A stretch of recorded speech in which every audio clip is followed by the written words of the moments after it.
You all know that China has a version of everything. I'm about to tell you about a Chinese crypto queen and how she pulled a £5 billion Bitcoin scam, which affected over 128,000 people. Beyond this story and buried at the end of it, I have 3 powerful lessons that can literally save your life. So let's delve right into it. Now, this story started somewhere in 2014 in China. This woman, her name is Zhu Mingqian. Now, Zhu Mingqian in 2014 started an investment company. This was what she was selling. She said her company basically invests in high-tech health products and also mines cryptocurrency.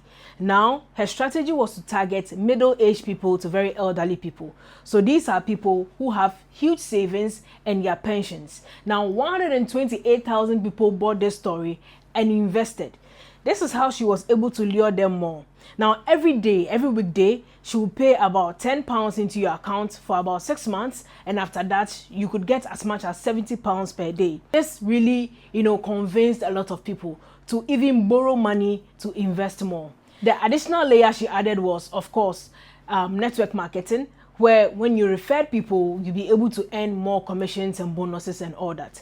So this went on for a while between 2014 to 2017, and that is when her activities and her company became very suspicious. So one time there was even a raid at one of her events, and she was able to basically escape before the police were able to get hold of her. So she fled China and came to the UK under a false passport, obviously.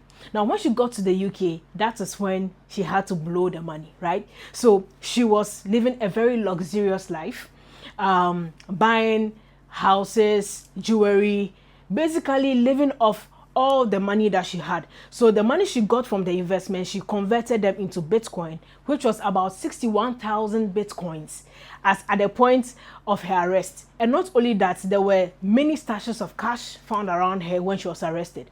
Now, how did the arrest really happen? So when she got to UK, she started to spend the money, and of course it was in Bitcoin, so she had to basically convert it into cash. She had 2 people to help her. So these 2 people basically helped her convert the Bitcoin into cash to buy jewelries, houses, and all that. But there was one particular attempt to buy this building, right? And then she couldn't really explain the source of the Bitcoin because she wanted to actually pay for that house in Bitcoin.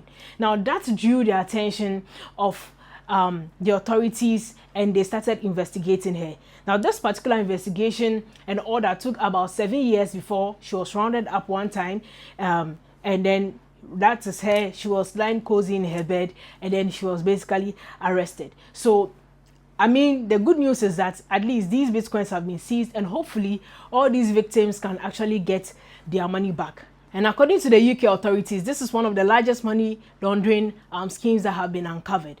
And the most insane part is, in one of her writings in her notebooks, about 2008 Bitcoins, she said, are missing. Beyond that £5 billion worth of Bitcoins and all the other stash that were found around her in terms of cash and all the luxury houses that she has gathered, she had lost about 2008 Bitcoins. And that is really, really crazy. So what exactly are the lessons from this story? 1, crypto is not a scam, and crypto is not a weapon for criminals. The truth is that crypto leaves traces. Crypto is highly traceable. It is even more traceable than even fiat currency, right? And very, very open. So people should just forget hiding behind cryptocurrencies to think you can conduct very, very shady deals and do some scams and all that, and no one can find you. Crypto leaves traces, right? There have been so many stories of criminal, activities, and then gangs and all these online, scams, and these funds have actually been traced and seized. Forget trying to use crypto as like a criminal weapon, because crypto is traceable and you can be found. 2, Ponzi schemes will never go away. You need to be wise. Now, you hear a company offering you 10% a day, 5% a day, 1% a day, very, very ridiculous offers. And one thing that has always affected people is greed. Greed will always lead you to lose your money. People have lost their lives from putting all their life savings in Ponzi schemes. So these things are Ponzi schemes. It is not that crypto, they have scammed you or crypto is a scam. No, you invested in a Ponzi scheme and maybe the tool that was used for exchange was cryptocurrency. So please beware of Ponzi schemes. Ponzi schemes have come and have gone.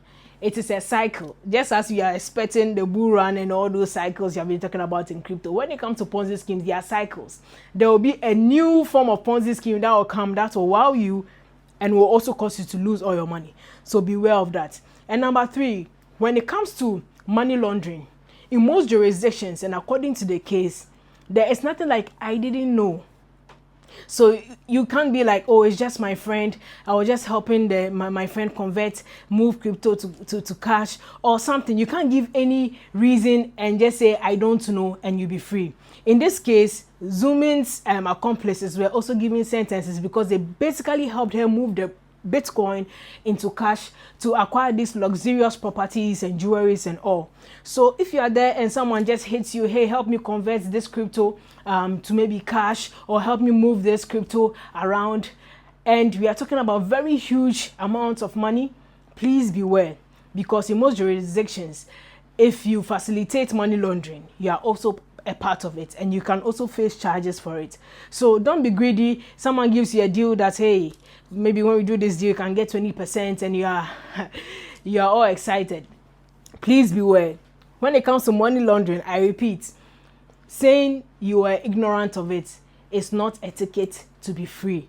So be careful out there when it comes to moving large amounts of money. Question the source. Questioning the source is better than not questioning it at all. So always question the source of the money, and then be also cautious about the kind of deals that you involve yourself in, because not all that glitters is gold, as they say. So I hope you learned a little bit about this Chinese crypto queen and all the lessons that came with it. You need to stay safe out there in your dealings with cryptocurrencies and everything that is around it. This was for educational purposes and not financial advice. See you in the next one. Cheers.